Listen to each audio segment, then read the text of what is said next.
Welcome to Transnational Competition Law classes, and today we are going to discuss again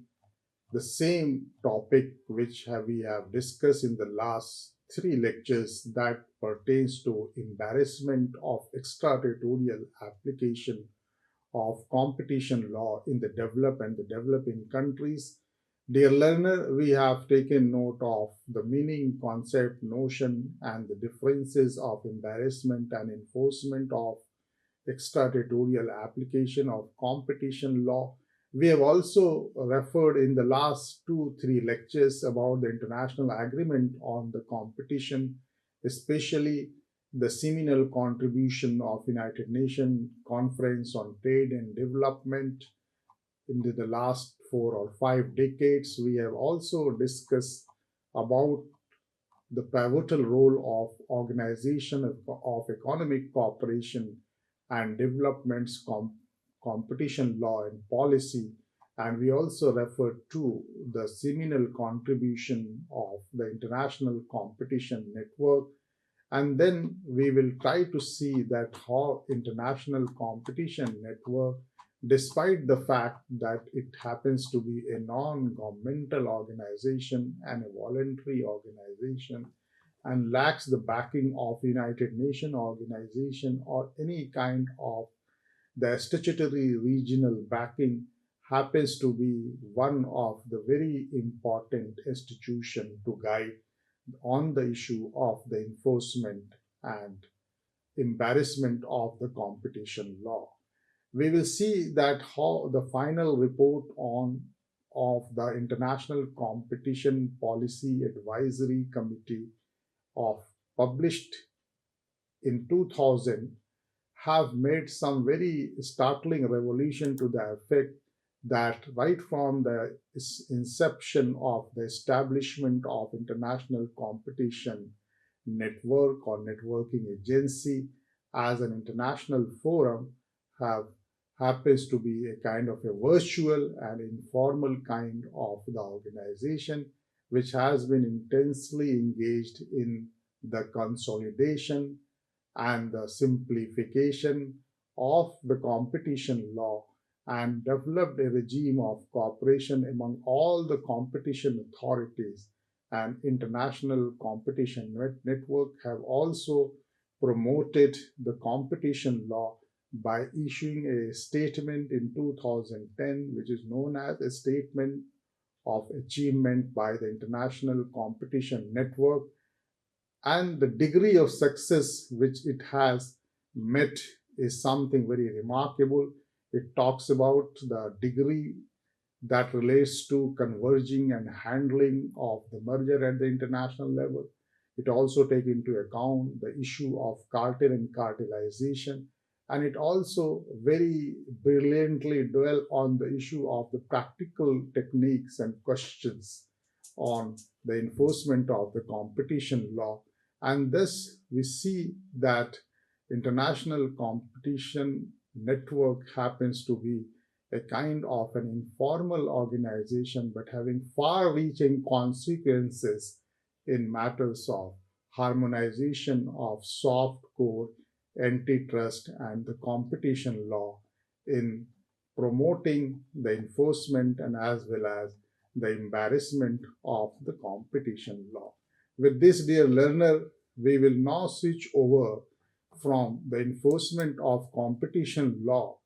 to the embarrassment of the competition law, and we will be looking at the entire embarrassment of extraterritorial application of competition law from the standpoint of view of the approaches and trends and tendencies which are prevalent. And in that respect, we will refer to that what are the broad approaches which we find in matters of the embarrassment of extraterritorial application of competition law. My previous lectures have been directly devoted to the issue of embarrassment of extraterritorial application of competition law in the developed and developing country. But this lecture precisely, dear learner and viewer, is dedicated to see that what are the approaches, what are the trends, what are the tendencies permeated in the regime of the embarrassment of the competition law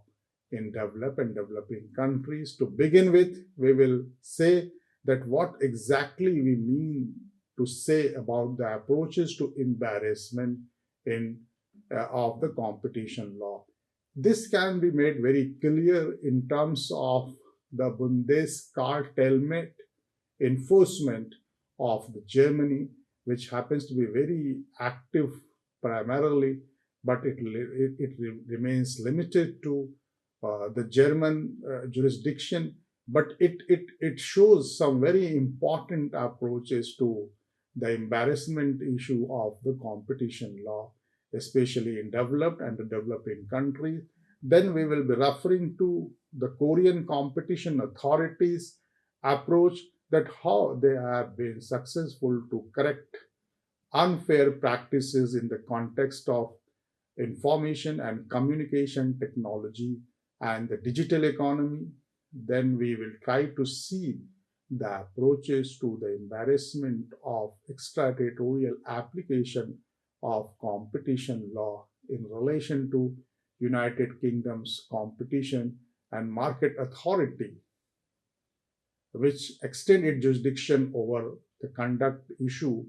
And then we will be trying to see that how South African Competition Act applies to conduct outside but affecting the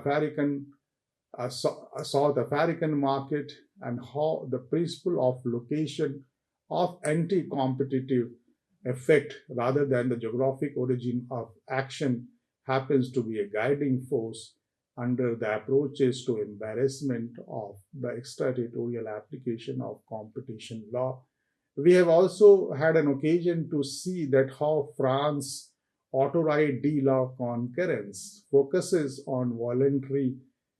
extent of the geographical reach of their commitment, and we will also see that how the European Union applies the issue of the conduct as an immediate and substantial effect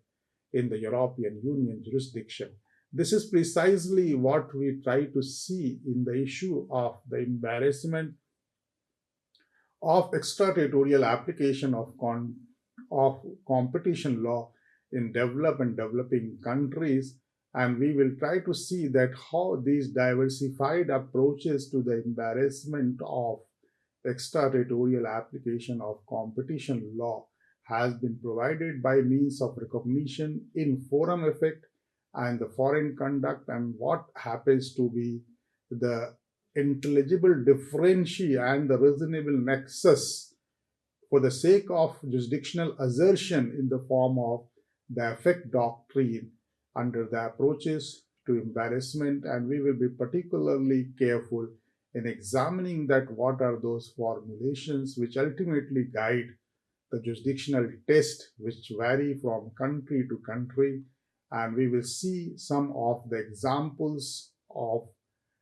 various jurisdictions from developed and developing countries, especially the Argentina, Brazil, China, Egypt, India,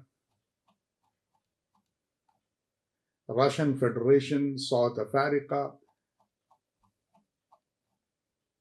Turkey, and Ukraine, Vietnam. And then we will try to see that how the diversity of the jurisdictions in matters of enforcement and as well as embarrassment of extraterritorial application in these countries, typically in the forum jurisdiction claimed in relation to conduct, have likely to affect the domestic market, and it really how well it facilitate provisions which tend to be general in nature but having casting a wide jurisdictional net in our approaches to extraterritorial approaches to embarrassment of extraterritorial application of competition law in the developed and developing countries. Having said so, dear learner and viewer, we will try to see that what exactly we mean to say approaches. For the sake of reiteration, we are again saying that we are going to study in an in-depth manner that what has been the nature and trend of embarrassment of extraterritorial application of competition law. The entire discussion will not be complete in itself unless we try to devote some time to look at very critically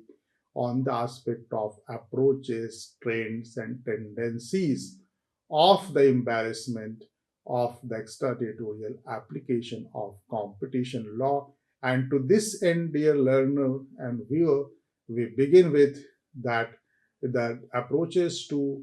the embarrassment to extraterritorial application of the competition law in different countries try to look at the entire problematic in a different lens and prism,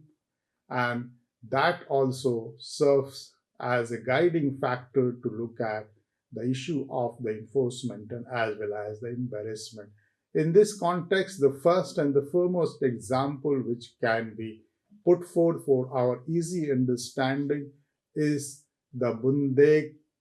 Bundeskartellmats enforcement activity of the Germany, though the Bundeskartellmats enforcement activity is primarily located in the jurisdictional boundaries of the Germany, but in real sense, dear learner and the viewer, it has a de facto extraterritorial effect, and that's why the entire range of extraterritoriality of the competition law happens to gravitate around the Bundeskartellmets enforcement of the Germany as to see that how the merger cases and the company practices has been as one of the guiding force in the approaches to embarrassment of extraterritorial application of competition law. Then we will be referring to the Korean competition authorities approach to the extraterritorial application of competition law as to how the Korean authority, competition authority, have made corrections and rectified their errors in the unfair trade practices by the global companies, and particularly those companies which happens to be in the domain of information and communication technology, uh, and and the companies which are specialized in the digital economy, and these company happens to how they adopt unfair trade practices and how the Korean competition authority have responded to those questions of antitrust law and the competition law. In the same sequence and the series, we will be having to see that how United Kingdom's competition and market authority happens to be extending its jurisdiction over the conduct which in the realm of outside of the United Kingdom, and what are those circumstances where the United Kingdom's competition and market authority seems legitimized and justified in intervening on any conduct outside the UK to protect UK consumers and producer in the globalized economy. Uh, in the same vein, we will be looking at very critically that how South African Competition Act applies the issue of the conduct outside but affecting South Africa on the basis of the principles of location of anti-competitive effect rather than the geographic origin of action, taking recourse and life, breath, and sustenance from the effect doctrine of United States antitrust law that South African company tries to see the violation on the competition law from a very different angle. So what we see that the countries which are here for our purposes of analysis of the approaches, trends, and tendencies of the embarrassment of competition law happens to be the country. Number one is the Germany. We have referred to that. the Bundeskartellments enforcement. We refer to the Korea, especially their encounter with the information and communication technology industries, and South Africa, how they have tried to see the geographic location and try to see the effect doctrine in matters of conduct of anti-competitive behavior.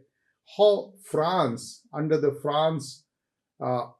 Autorite de la concurrence tried to focus on competition law within the country, and how European Union have a different sets of approaches to the embarrassment of the extraterritorial application of competition law. Here we can see that the France auto, Autorite de la concurrence focuses on addressing competition concerns within the country, but companies may voluntarily extend geographical reach of their commitments outside the France.